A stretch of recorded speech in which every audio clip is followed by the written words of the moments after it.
Welcome, everyone, to season 6 of the Runners Roundtable. This is the Beyond Pace season where we are exploring different running memories. And today's guest is Hildee Weiss. And we're going to get into your running memories. We'll get there. And maybe you have one, maybe you have a few. It's totally okay. We're just going to go with the flow. But first, I wanted to ask I wanted to ask this question because I've had several writers and published authors on the podcast before. And I'm always just so curious about the process. Like, at what point did you, and I know I'm getting way ahead of myself, but I'm like, wait, I have a published author here. And I just want to know, at what point in your story did you think, this is a story I want to share with others? So it wasn't so much that I felt as I was sharing myself through a blog that I've been writing since 2019 and doing posts on Instagram about my runs. It wasn't so much that I thought that this is something that I should, look into writing a book. It was more of encouragement from other people. A few different friends would say to me after reading my blogs, and just they would say, you should really share your story and it would be inspiring to other people. It wasn't this simple story of someone just deciding one day to start running and it was effortless and easy. It was anything but that. And in September of 2023, I just started writing. I didn't know where it was going to go, but I just decided, you know what, I'm going to give this a go.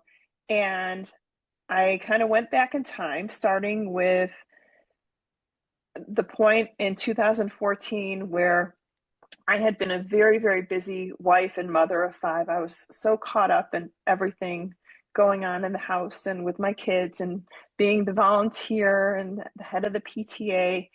And I had a conversation with my father-in-law who said to me, you really need to do something for yourself. You're so busy doing for others, and you should really, you need to take care of yourself. And I had made that decision to get a trainer at our local community center. And I met my trainer, Jeff, who I've been with now for 12 years.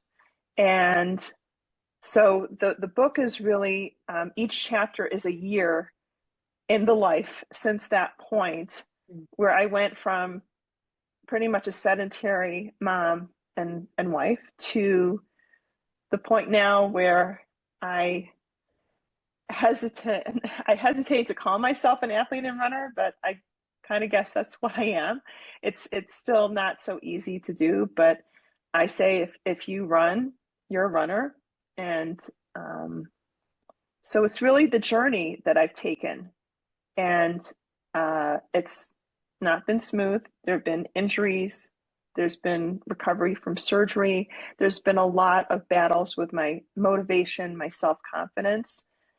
But I've grown, and I'm a stronger person physically, mentally, emotionally since then.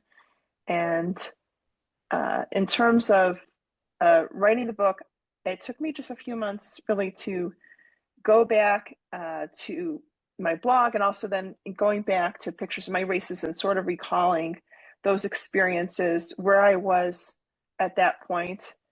And then I started the process of looking for a publisher, and I wound up signing with Library Tales Publishing because they really believed in what I was doing and my message.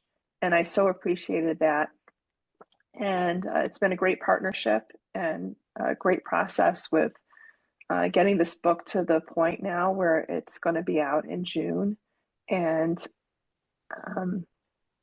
the message of the book is really that you're never too old and nothing is truly too hard or impossible. You just have to take that first step. I love that. And I know I'm just so fascinated because oftentimes we're just in the process of living our lives Mhm. without taking that time to kind of look back and be like, wow, it has been a journey, right? Like you can kind of Yeah. get stuck in the todayness of Mhm. life of today is hard. So if today is hard, it's always going to be hard. And yet when you take that moment to pause and look back, you realize, oh yeah, there were hard days, but I was also able to endure them. And I was Mhm. also able to. Okay, we're back. My computer shut down and we're going with the flow. That is going to be the theme of today and the theme of this episode is we're just going with the flow. So Hildee, thank you for Yes. your patience as my Sure. computer crashed and then we restarted and now we're back. And what I was saying was that it's incredible that you had the opportunity to give yourself the space to stop and look back and reflect. Because, especially runners, I feel like we're always so in the moment or forward looking, right? Like, if today is rough, then tomorrow is going to be rough, or I need to focus on this next race, the next event, the next thing, the next thing. And Mhm. it's like, but wait, if we actually pause and take a look at how far we've come, we can actually appreciate how far we've come and not think that I think and I guess maybe this has just been my experience and I'm curious if it's been your experience where taking for granted the things that we're able to do because we've been doing it for so long. So it's Mhm. like, oh, it's not like the run isn't anything special. It's just, oh, it's the run. I just do it because I do it. Or even, translating to parenting of like, yeah, I just have to pick up my kids. Like, that's just it. When it's like, but wait a minute. It's kind of pretty cool that you have the time to go run, that you have a body that can run. It's Mhm. cool that you are available to pick up your kids from school or that you can do these things. So that idea of like you can do these things and when you reflect on it, you realize that it's not just because you do it often doesn't mean it's lost its specialness. Yeah. So I can tell you that a huge, huge part of this journey um, has seen me go from the I have to run to I get to run. And lately it's been I need to run, but it's still the I get to run. I think that when I first started, um, the way it happened was when the first day that I met my trainer, he said, "What is the one thing that you'd like to do if you could?" And I said, "I would love to be able to run or jog. I see people on the street and I wish I could do it." And I rattled off a whole list of reasons why I couldn't do it. I was worried about falling and hurting myself. I was worried about breaking a hip or a knee because you hear that supposedly, that happens to runners. I was worried about how I would just look in the motion of running. I worried about how I would look in my clothes. It was a lot of it was like the confidence thing. Mm-hmm. And we finished that conversation. And then a few months later, uh, sometimes I would have these like warm ups to our training where I would go on the treadmill and he started sneaking in a minute every so often in the treadmill workout of a jog or a run. And I wasn't paying so much attention at the time, but then one day he said, "I think you should do a 5K." And I looked at him like, "I haven't ever even run a complete mile. How am I going to do that?" He said, "Well, go run a mile." That led to doing a 5K, and I did my first 5K. And then for the next, I would say, few years, when I would go out running, I would just go out and run. And my paces were kind of nice. I look back and, it, it's, I was in the 9 minute range, sometimes in the 8 minute range. And it just seemed very smooth and easy. And somewhere along the line, I started to have battles, as I said, with my motivation where something was happening where sometimes I would not be so into the run. I felt that it was something I had to do. even the way I would say it, if I would say it to my husband or my kids, oh, I got to go out and do a run. It was with this sense of obligation in a way. And I don't know exactly what made that happen, but I went through a few years of a lot of this like back and forth with the lack of drive and the lack of motivation. And then about 2 years ago, I had had surgery earlier in the year, and I spent the time recovering from that. And I was looking forward to coming back to running, or so I thought. And when it was actually time for me to be able to start running, I think that I just saw my confidence just took a nosedive, where I was so afraid of doing something where I was going to hurt myself and, like do something to my recovery. I had no confidence whatsoever in being able to run with the running group that I used to run with. I thought like I was going to be too slow. And I had a conversation with Jeff at one point, and he said, something has changed, and you need to find her. Those were his words.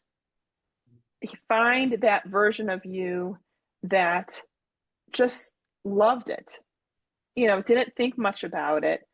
And of course, he felt it was around the time when I used to do spinning as part of my cross training.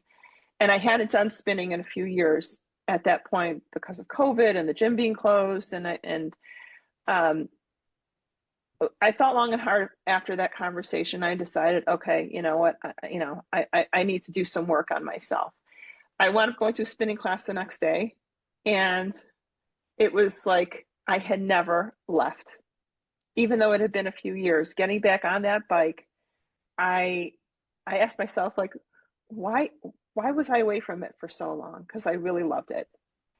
And somehow I started shifting my mindset with the running, where I would go out on runs and not pay attention to my watch and the data of the distance and the time and the pace, start to take things in visually as I was running. So in running through my neighborhood, I would pay more attention to people as I passed and what I was seeing and the greenery and the landscaping. And I soon found that that drive came back. And I realized that I don't need to be the runner that I was when I started out. I'm not that runner. I'm not doing the paces anymore like I did 11 and 10 years ago, and that's fine. These days I'm running because I get to run and my body allows me to run, and I want to run. And very rarely am I having that moment of saying, oh, I have to run. So, I think the longer you are a runner, the harder it becomes to stick to who you were. So I'm like there's kind of two things that are going on here, right? It's one, it's you have to change because you as a human are changing. Your body's changing, your hormones changing, stress levels are changing. So much is changing, right? Like you have to change. You have to change. And yet there's that resistance of change because we get comfortable, right? Like you get comfortable saying, I am the runner that does X, Y, Z. And the reality is that being a runner for the long term means that you have to be okay with saying, that's who I was and I love her, but this is who I am now and I love her too, right? Like both of those can exist, but it's really, really hard. So I kind of want to pull us back a little bit in time, right? Because you've shared it, but I want to give you an opportunity to one, just formally introduce yourself to us of like, hey, this is who I am. And also tell us, because you've told us your running story, but I'm curious, how did it feel to come to running later in life? So not just, yes, 2014, you started running and you had Jeff and has been such a pivotal person, but I'm more curious about that running later in life, because I feel like most people kind of fall into two camps, right? You have Yeah. the camp of they've been running their entire lives. They played soccer as kids or sports as kids. And then there's this other camp of coming to running later in life. And that to me is an even more, not, they're both interesting, but for me, it's the, as adults, choosing to do the really hard thing, because in my Hmm. opinion running is really really hard, and having Yes. to fit it into an adult life is challenging. It's not the same as, it's just, to me it's just not the same as, oh, I've been running my entire life and it's just kind of moving with me through the seasons. It's like, no, Mhm. you are a grown person with children, and you're like, let me find time to fit this running thing, which is actually a really hard thing to do, into my life. So that, can you just Yeah, formally introduce yourself to us sure. and then talk to us a little bit about coming to running later in life? Okay, so I'm a 57-year-old wife and mother of five with four bonus children to add from my married kids. And I have five grandchildren. So 12 years ago, when I started this fitness journey, and I guess 11 years ago, when I started with the running, my life looked very, very different. So my kids today range in age from 23 to almost 31. So they were still at home, and I was a busy mom trying to do it all, you know, be involved with their activities and be involved with the school from a volunteer perspective and be involved with the community.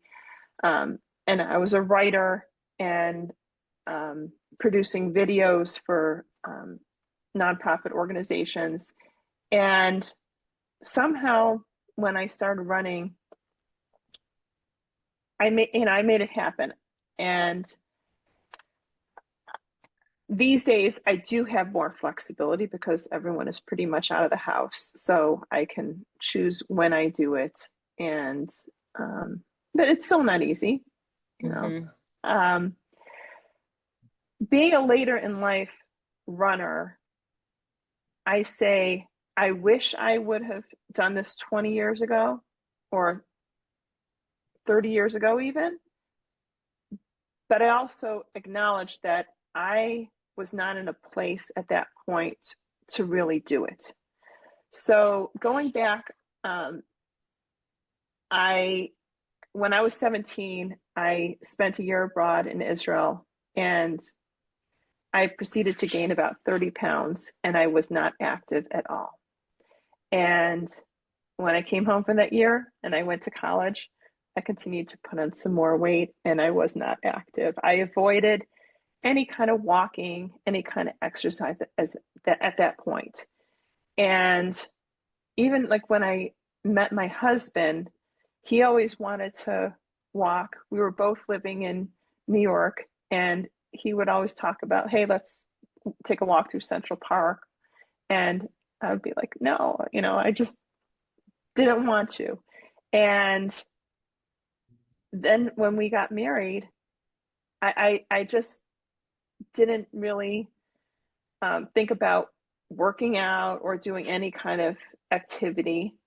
It really wasn't until I was probably in my early 40s that I started doing, uh, you know, I was doing the firm DVDs and indoor walking DVDs. Uh, because at that point, I had been following Weight Watchers, and in order to get the activity points to, Mm-hmm. like earn the extra daily points of eating, you sort of like did the exercise. And so in a way, I treated exercise as both a reward and a punishment, so that if I was eating a little too much, I would do the exercise to sort of counteract things. But I was also using it as a reward so that if I had like 7 activity points, I could eat a little bit more.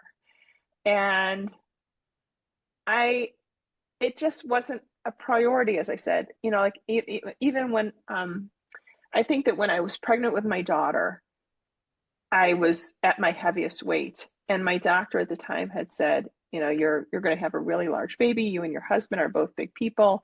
And I was just so scared of birthing a 10-pound baby Mm-hmm. that I just all of a sudden one day said, oh, then I better do something. So I started watching what I ate, and I started going to prenatal aerobics classes at our community center. And by the way, she was 6 pounds, 10 ounces. And I wound up losing She was weight. And tiny. she was tiny, 18 inches. I'm 5'11". My husband is 6'5". And we just kept on having her measured again. And, you know, like, are you sure? Are you sure she's supposed to be 9 or 10 pounds, 10 pounds? Because my doctor said you're going to have this huge baby. Well, guess what? And the weight actually started coming off immediately afterwards because I changed my habits during that pregnancy. And over the years, you know, it went back and forth a little bit. I never got back to being the weight I was when I was, 16, but it was manageable. But I did Weight Watchers for many, many years, and that led me to be kind of obsessed with the scale, which is a whole other Mm-hmm. thing where I just like let it dictate me. But I just don't think that I was in a good place when I was in my 20s and 30s to take on running or any kind of activity. And so, when I did it in my mid 40s, I was ready with a little nudging, from that conversation with my father-in-law. But I think at that point I was ready. And even with a very, very active family life and household, I needed something. And it just it's just changed my whole world. Yeah, running is really special. And I mean, I personally believe there's a movement modality for everybody out there. Like, it just happens to be, for me, running happens to be one of those movement modalities. But I do believe that there is something for everyone. We just have to be curious enough to try out different things and see kind of what lands and what feels good in our bodies, what helps our minds reset. I mean, that's part of why I love running, even though I may complain about it all the time. And a lot of my complaints have to do with just like the heat or just, being tired, being a tired human. But it is that thing. It is that thing that is for me, which it kind of sounds like that's what running is for you, where it's like, oh, this is this thing that is for me. That Yes. has nothing to do with any other roles I have in life. Like, this is that, not necessarily that me time, but more so it's that time to be me, right? Like, there's like a difference. It's not like, oh, this is the time where I'm taking a break from my family. It's not that. This is the time where I just get to be a human who is moving her body without really thinking about, like, I'm a mom, I'm a daughter, I'm a sister, I'm a friend, I'm a wife, I'm all these other things. I'm just a body that's moving. And that to me is one of the biggest gifts of running, of getting to a point where it's like almost like, oh, I can just breathe, right? I can just breathe because all I need to do right now is focus on my next step and focus on the next mile, that next, like, whatever that next milestone that you're doing in running, like, that's all that needs the focus. And again, like, for me, it's with in my life, I'm at a earlier stage of parenthood than you are, right? My girls are 14 and 16. So it's still kind of like, it's gotten easier. Like, definitely has gotten easier, but there's that saying, little people, little problems, big people, big problems. Like, Yes. it's that. And running is that time where I can feel semi in control and also empowered, where it's like, all right, I just did that hard thing. So I know that if I can go out there and do that hard thing for 3 miles, 10 miles, 26.2 miles, whatever it is, then I know that I can handle the hard outside of the run. And I'm curious, is that a similar experience for you? Yes. I will say that I often call my running and often my workouts as my me time. I think it's more my time, Yeah. where I try as best as I can to tune everything else out. And lately, it's giving me clarity, and it's my therapy in a way Mm-hmm. where, and sometimes, I'll be in the middle of a run and I'm thinking about like what's going on back at the house, and I may get, a text message on my watch or even a phone call, and I just have to say, you know what, I'm not going to answer it. I need to finish this. The best um, me time I get, and I don't do it enough, is when I do trail running. Mm. That's something that Jeff introduced me to a, quite a few years back. And it, when you're on the trails, you really, really have to tune everything else out. You have to be so present and so aware of everything in front of you, Mm-hmm. not to trip because there's, a lot of stuff on the ground and things flying around. And you really need to be so focused when you're on the trails that you cannot think for a second about what else is going on, because if you get distracted, Oh, fall. you could get hurt. And I love that, but I do try.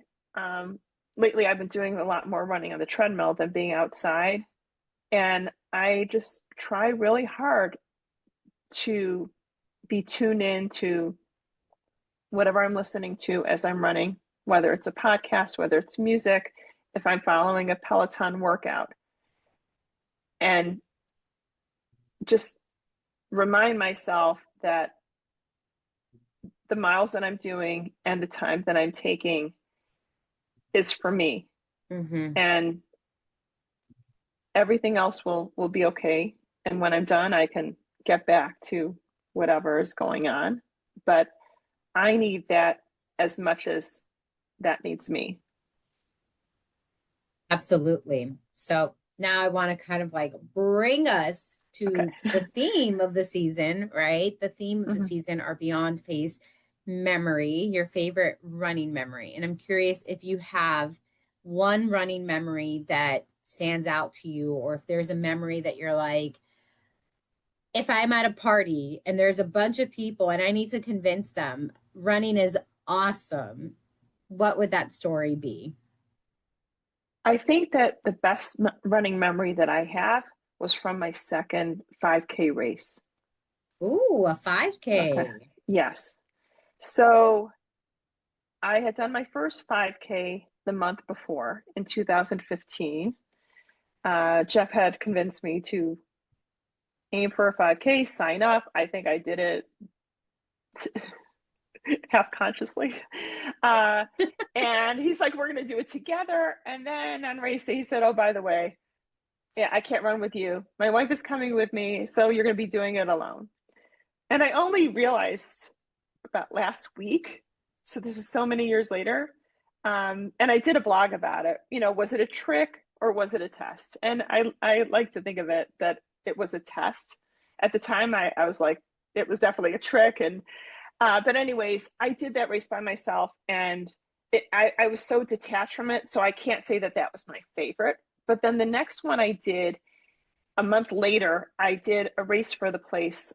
We have a gathering place in Cleveland, Ohio, that raises funds for cancer patients and their families. It's a wonderful, wonderful organization. I try to do that race whenever I'm able to. It's it runs through our neighborhood, and I just remember being so much more present there. Hmm.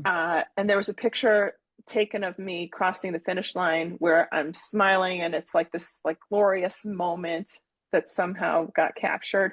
But I just remember running through that course, which takes you through my neighborhood, and seeing my friends and neighbors standing on the corners as I was passing, and they're cheering. And I mean, they're cheering for everybody, but when they saw me, they were cheering for me, and they were just, go get it, and, go for it. And I felt this extra pep in my step as I was doing it.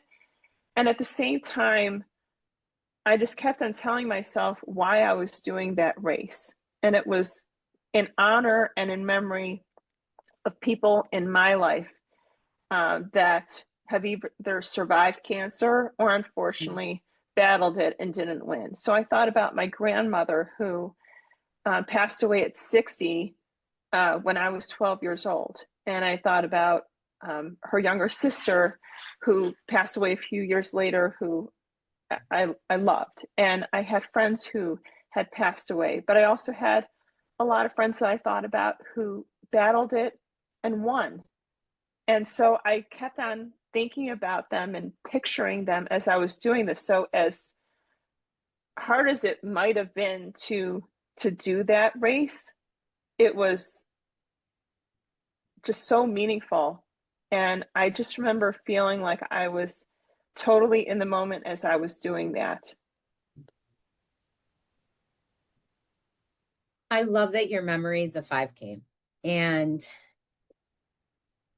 I also believe like conversations happen when they're meant to happen, right? So like here I'm like, oh yes, like we were meant to talk, because with a lot of the things that have been going on with marathoning, right? Like a lot of marathons are selling out, and there was controversy recently with the New York City marathons and the LA marathons and all that. And I've just been thinking about how not only are there other distances that people can race, right? Like there are so many other distances, but I keep thinking about how underrated 5Ks are.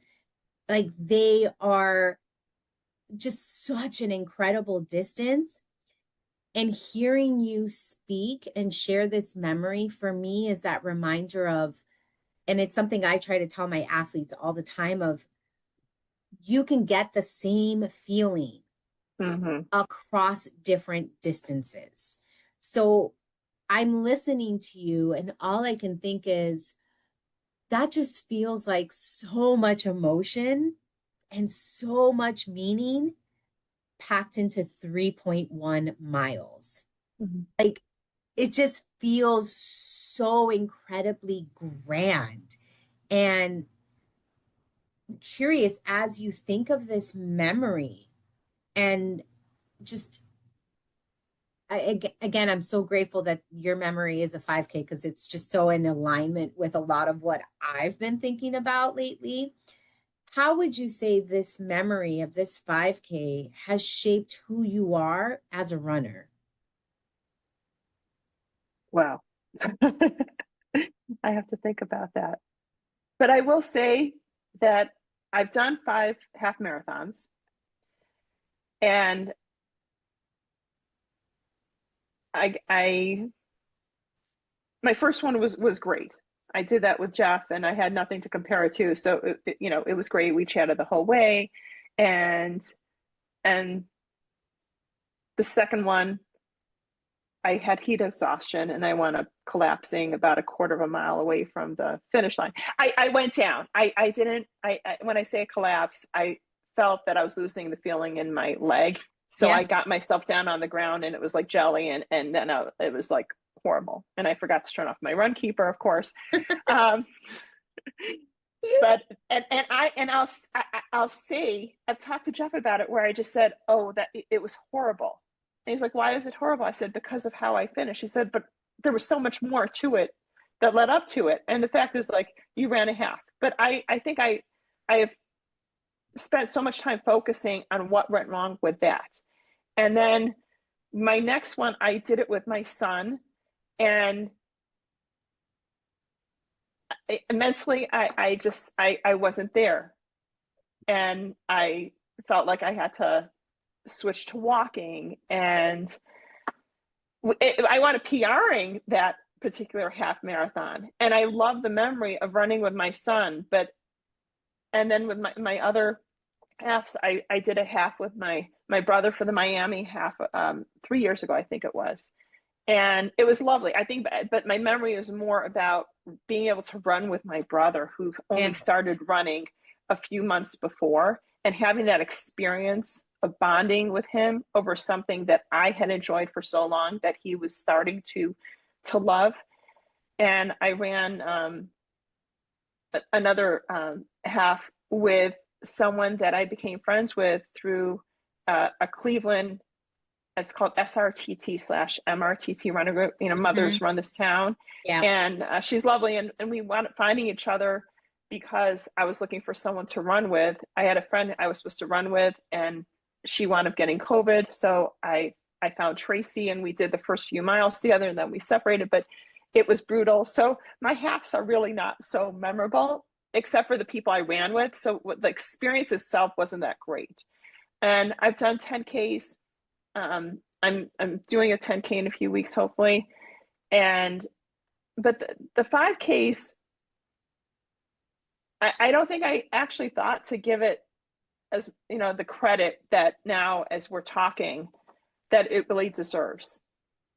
Because I've done quite a few of these gathering place, race for the place runs, and I feel like each time I've done them with the thought in my mind of dedicating it to somebody, to making it something other than myself. So there was one 5K that I did a few years back that I was doing in honor of my sister-in-law's brother, who had been battling cancer, and unfortunately he passed away. But at the time I was just like, I kept on picturing him, and I just said, I am not going to complain about anything that's hurting me. I'm not going to complain about the heat, because I'm able to do this, and I'm honoring him.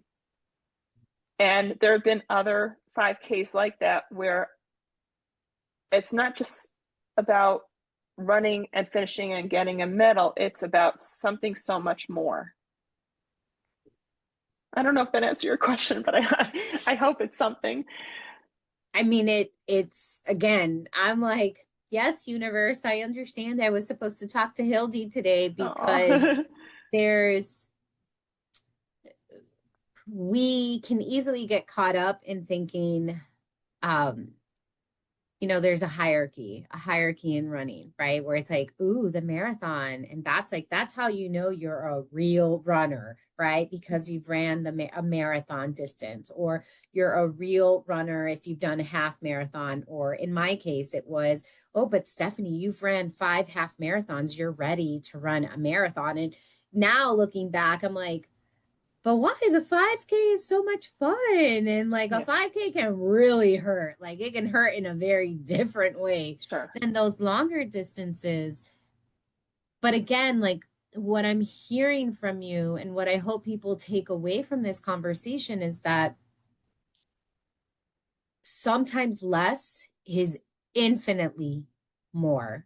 Yes. When it comes to the meanings that we create for our running. Because, and that's been a big theme of the season, right? Where it's like, yeah, you can do all these races. You gave us a quick recap of those half marathons of yours. And you're like, yeah, I got a PR, but it was this, right? And that's one of those things where I try to tell people, yes, your times are important, but with enough distance, that's not going to be the thing that you remember about that experience. It might be something, it might be a part of what you remember, but it's usually, oh, I got a PR. But what really made that day possible was that, I saw my family 3 times on the course, or I met this person, or this person stuck with me and helped me get that PR. So it's like, oh, it's not just the number. It's kind of what's the context? Like, what's the story behind that experience? That's what made the PR possible. Not so much it's just the PR. So again, for me, it's that reminder that you can have just as powerful as an experience as a runner. Absolutely.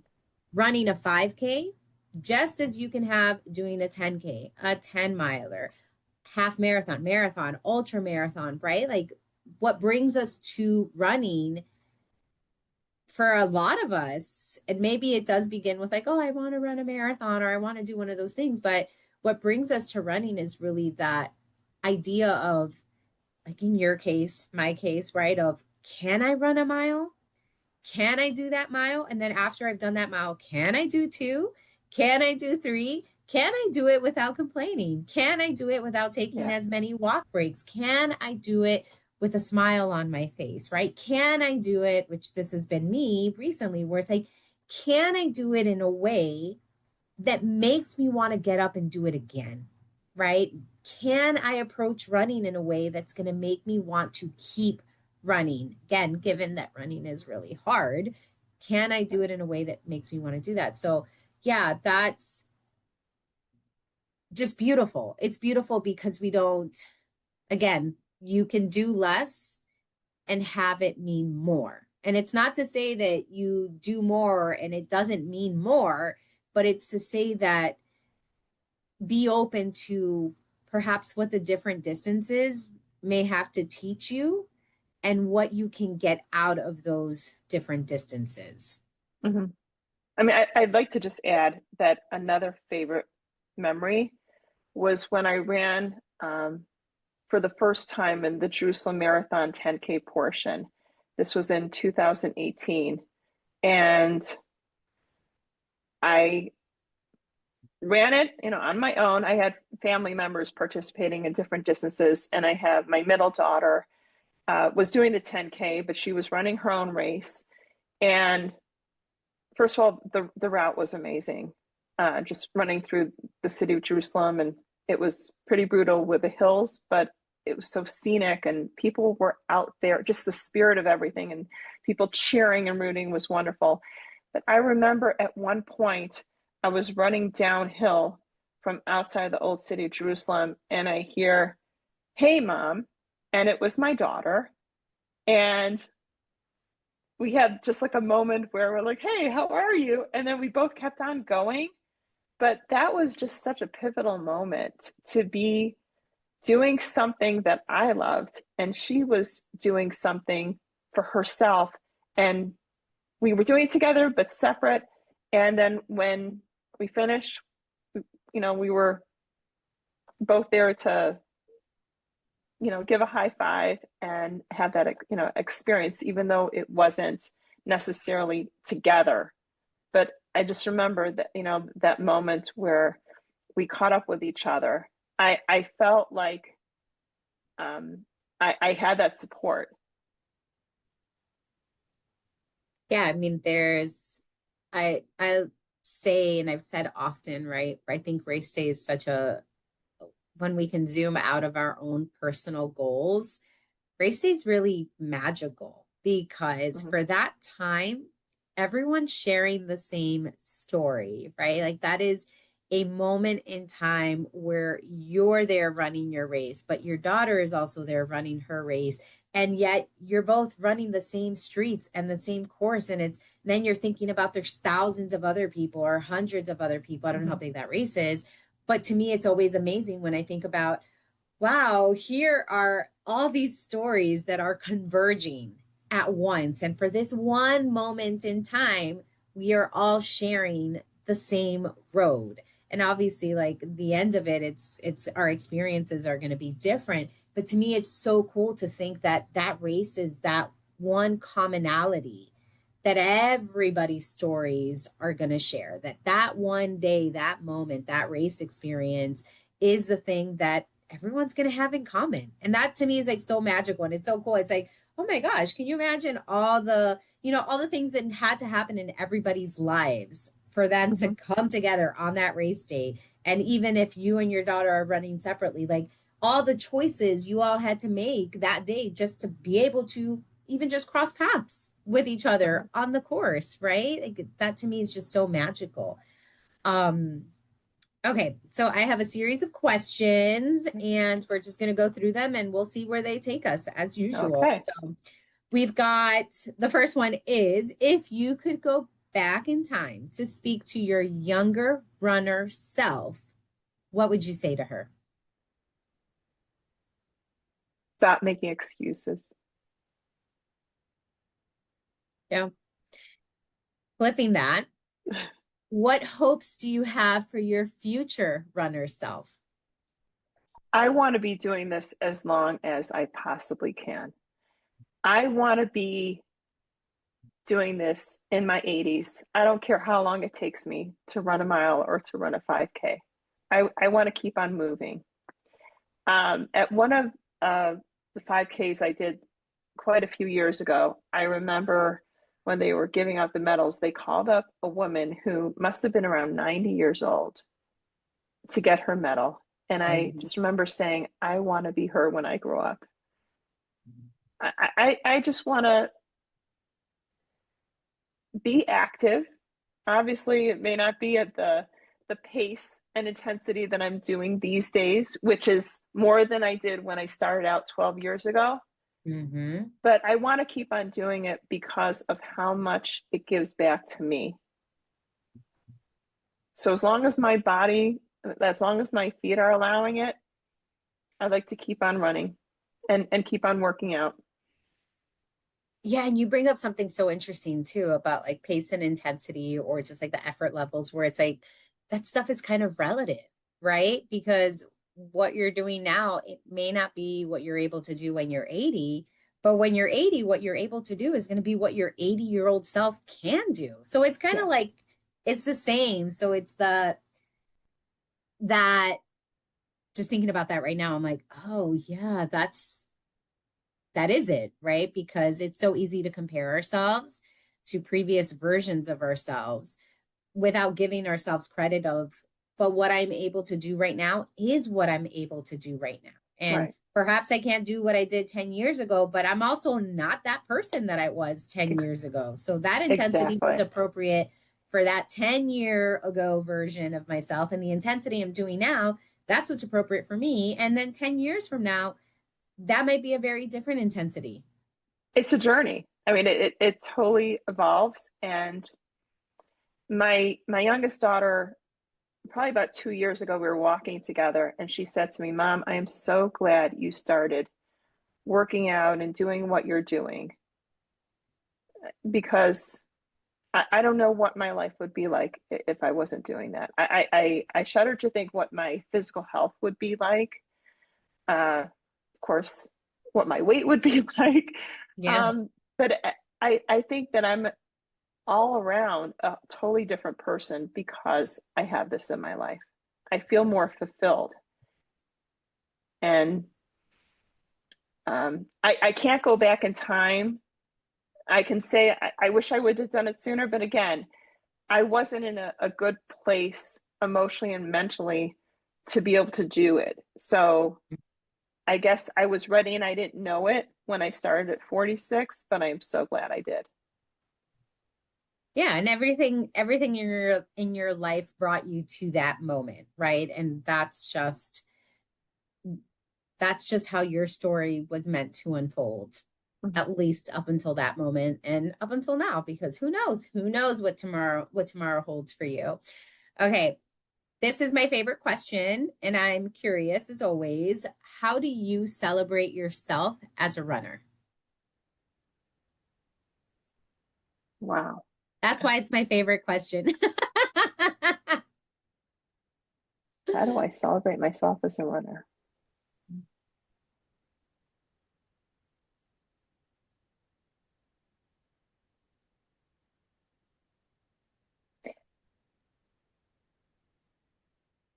I think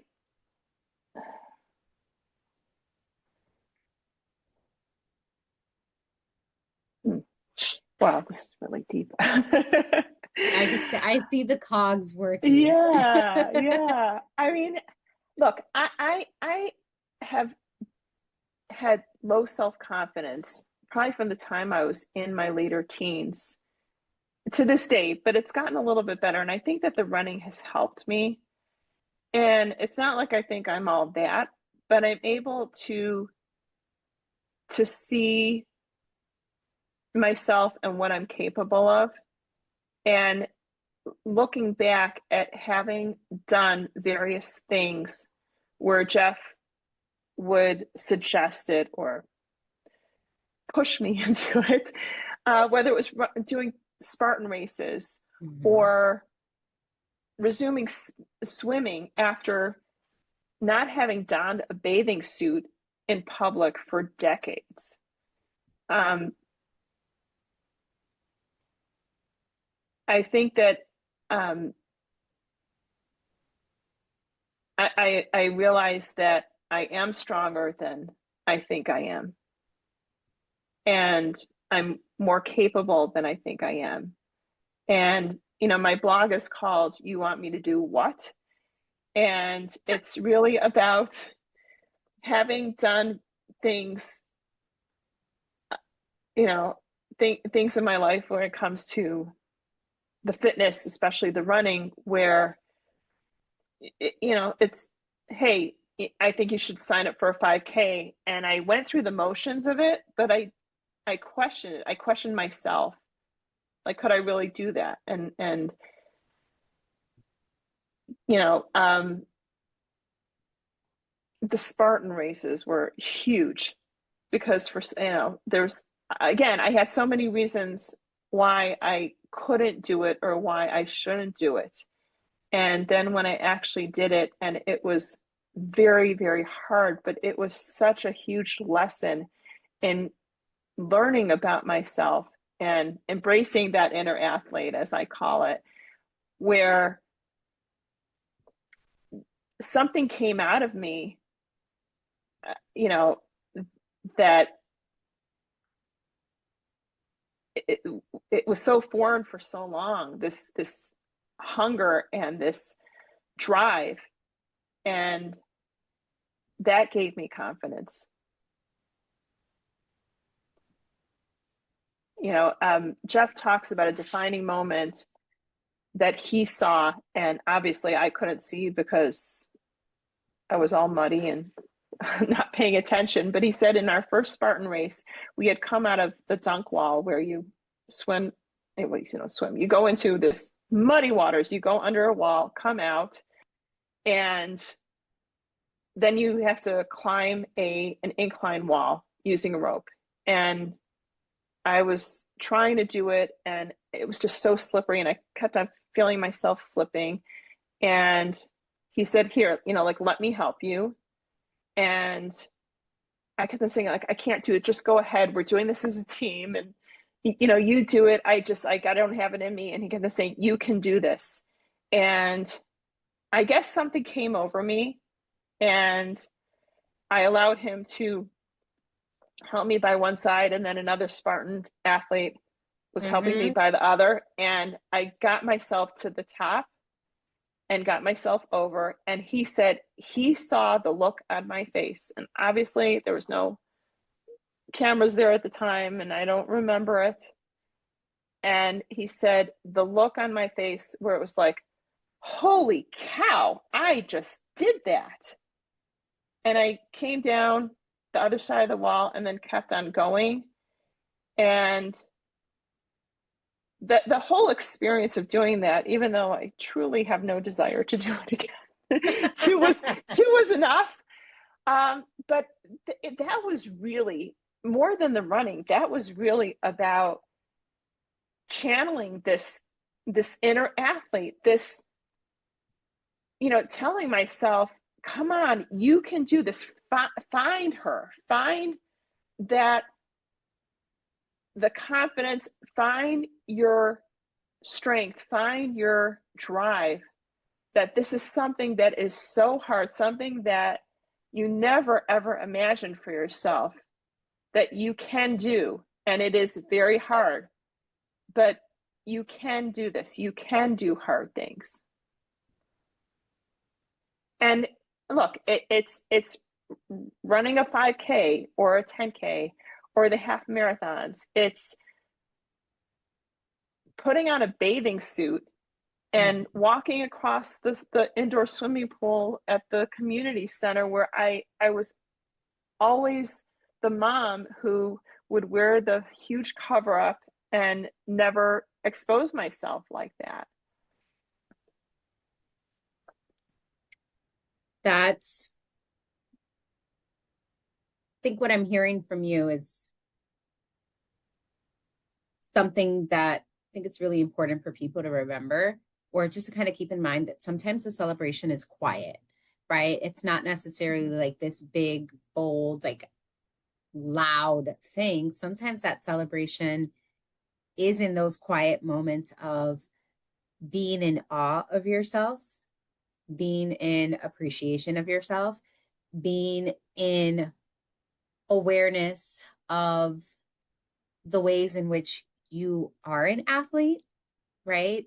Being in awareness of how your confidence is shifting bit by bit. So the celebration is those quiet moments. It's not anything that's really obvious, right? It doesn't always have to be obvious, but it is in those moments of doing something hard and realizing that you are capable of continuing to do the hard thing. That moment of doubt was not the moment that stopped you from trying. And that is something that is worth celebrating. It's always worth celebrating. Like, that's everybody. Like, so I'm a big fan. I'm like, celebrate yourself often, just celebrate yourself, because sometimes showing up that is the real battle. It's not I tell my husband all the time, because he's like, oh, I don't want to go to the gym. I'm like, the hardest part is just getting there, right? Like, once you're there, you're there. And it's the same thing with running, where it's like, I don't want to run. I just need to get myself to start running. And then once I start running, there's this moment of, okay, you start the negotiation of like, all right, let me just try for like 10 minutes and then kind of see how I feel. Or let me get to that first mile and then see how I feel. Or if it's a speed workout, let me do, the first interval and see how I feel. And oftentimes you're going to get to that point where you're like, you know what, I'm already here. Might as well just like get it done. So there's celebration in those quiet moments. And sometimes I think big part of this discussion has been taking the time to reflect and to see that maybe when I ask you, how do you celebrate yourself? You're thinking of, oh my God, how do I, like, what's the thing that I do? When you give yourself that moment to reflect, you realize, oh, the celebration comes in having more confidence in myself, in having the courage to wear that bathing suit. Like, that is the celebration, because in many ways it's a reclamation of you being in that space and of you saying, I am an athlete and I can embrace my inner athlete, and I can let that inner athlete come out and shine and be that outer athlete that you see at the races, that you see at the obstacle courses, right? Like, you can be that. So I think that's beautiful. Yeah, thank you. Well, I'll say that originally the title of the book was the same title that I have for my blog. You want me to do what? And we found that it was a pretty popular title, I guess, when my publisher was doing a search. And so it's like, okay, let's find something that is your own. Yeah. And it just took me a few minutes, and I came up with another title, but then we were really reflecting on this. And I said, embracing my inner athlete is really my story, but I think that it's the story for so many other people out there. And doesn't mean that you have to be the first person to place in a race. You don't have to be the fastest. You don't have to, have a body fat of 8%. It's being the best version of yourself. And it's taken me a long time to really appreciate all that I've gone through and embrace it. Really, like, there's been a lot of highs and lows, and there may be more ahead, but I am a stronger person mentally and emotionally just as much as I am physically, because of those times where I lacked the motivation, but then I was able to come back and figure out a way to shift my mindset so that I could look forward to going on a run instead of feeling like it was an obligation. Yeah. All right, I have two more questions. Okay. This one is the easiest question you'll get asked, hands down. And it's just, can you let us know where to find you and how to better connect with you? Okay, so I am on Facebook. I did set up a page, Hildee Weiss author page. And then I have just, Hildee Weiss on Facebook. And then on Instagram, I'm mom of five spelled out 6'8". So it's MOMOFFIVE 6'8". And then I also have the Instagram page now for my book work, which is Hildee Weiss. So I have the Instagram and the Facebook, and then I do also have a website on Google Sites, but that's just starting to get into the works. But I'm, yeah. I love hearing from people and sharing, the journeys. And I think that, I listen to a lot of podcasts, but I think the ones that I resonate the most with is the everyday runner. And, it's just, I hope that my story will be something that people will find entertaining at times, but more importantly, something that they can identify with and resonate with. That, I'm a wife and a mom, and now a grandmother, and I'm your every person. You're everything and more. So Thank you. final question is, what are your final words for us today? My final words would be that we need to make ourselves a priority. We can get caught up with our family lives, our work lives, but if we don't take care of ourselves and our needs, then we can't be the best version of ourselves to be there for others.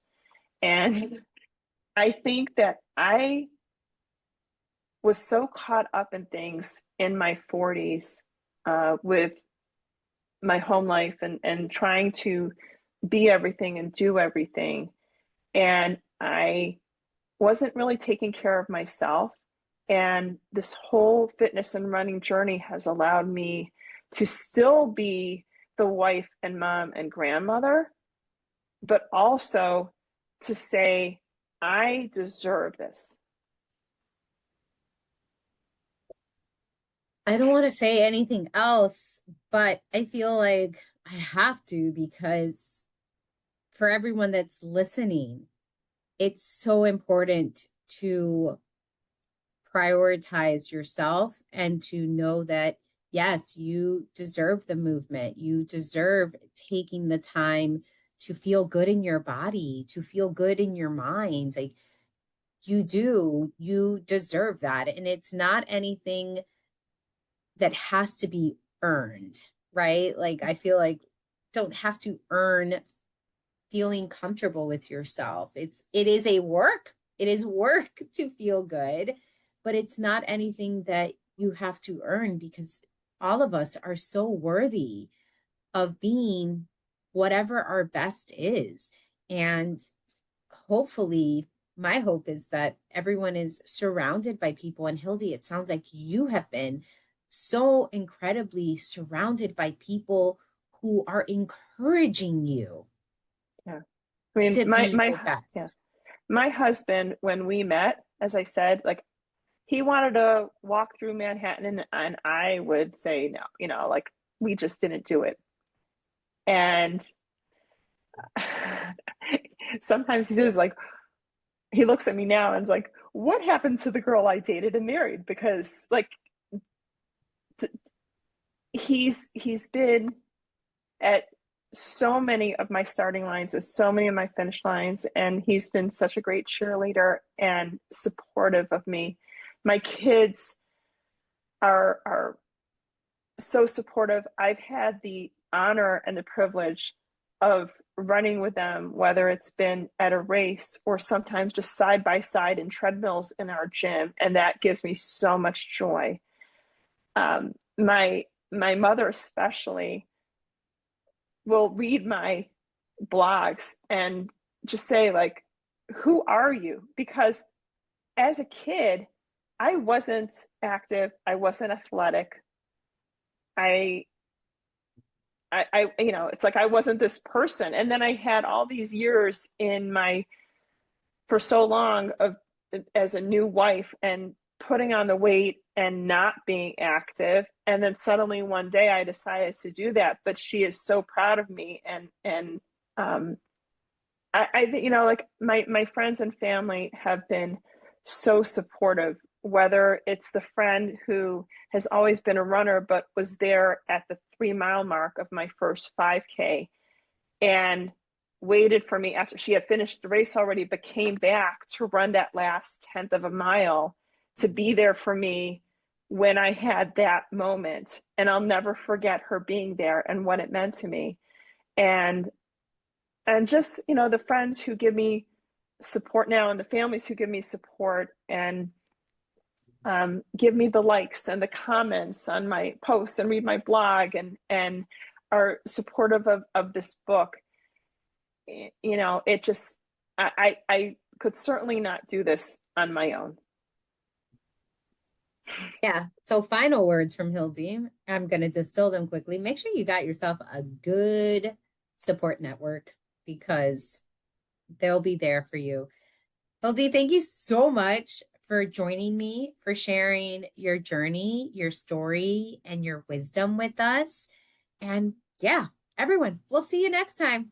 Thank Bye. you so much, Stephanie. This was great. You're welcome. Bye.